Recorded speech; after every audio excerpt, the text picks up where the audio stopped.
Boa noite. Hoje é dia 11 de junho. Eu vou terminar aqui a última parte da UC de custos logísticos e vou deixar gravado.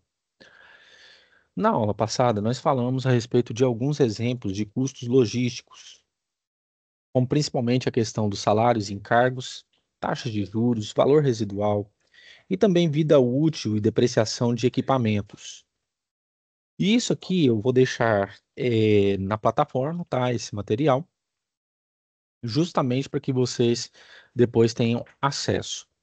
Com relação à análise de desempenho, eu sempre tenho algumas vantagens e desvantagens sobre algumas ferramentas, como por exemplo, armazenagem e movimentação de materiais, custos decorrentes de lotes, custos de manutenção de inventário.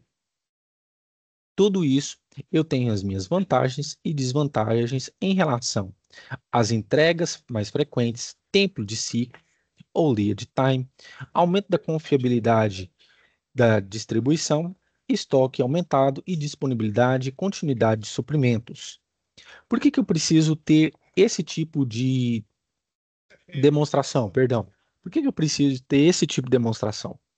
É porque a partir desse tipo de demonstração, eu tenho as vantagens e desvantagens aparecendo para mim, eu posso investir e tomar uma decisão, seja ela viável ou não, dependendo daquilo com que eu estou trabalhando. Por exemplo, se eu pegar custos decorrentes de lotes em relação a custos de manutenção de inventário, na mesma parte das entregas mais frequentes, eu vou ter apenas o quê? Uma desvantagem desses custos, enquanto a partida eu vou ter uma manutenção, eu vou ter uma vantagem em relação à manutenção do inventário. Então, todos esses tipos de custos, eles vêm justamente para o quê? Para que a empresa custeie, logicamente, para que haja uma movimentação e uma armazenagem sempre de maneira o quê? Que não sobrecarregue a empresa, seja muito onerosa.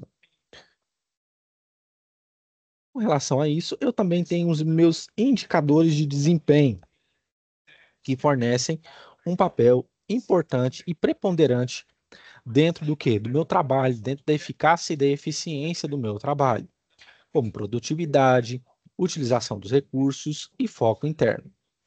Dentro dos indicadores de desempenho dentro da logística, eu tenho também o quê? Algumas empresas que são exemplo com relação a isso, como por exemplo, custos com relação a transporte e distribuição, por exemplo, nos Estados Unidos, eu conto com 87%.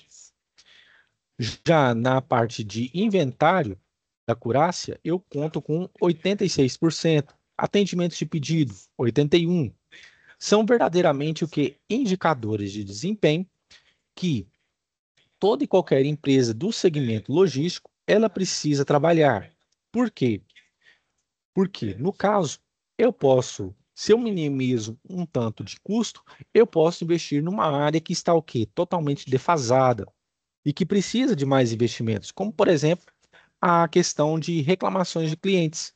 Eu posso contratar mais funcionários para que venham atender às necessidades do cliente e, concomitantemente, eu posso fazer com que o tempo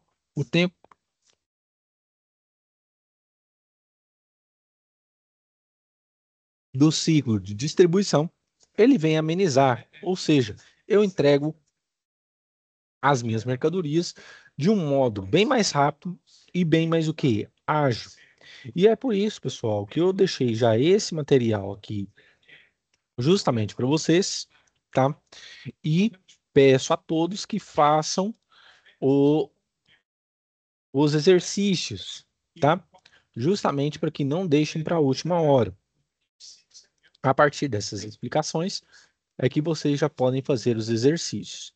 Até agora, só a Maiane e a Pamela que fizeram, né? Peço que quem tiver aí faça os exercícios, tá? E vejam lá o que está sendo proposto e qualquer coisa podem mandar uma mensagem para mim.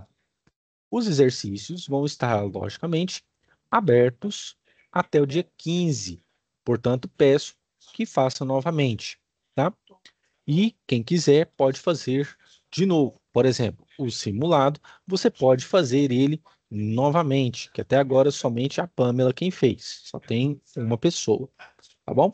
Então, eu vou estar aqui, né? Vou deixar essa aula gravada, porque nós já terminamos o conteúdo, mas peço a todos que façam os exercícios, ok?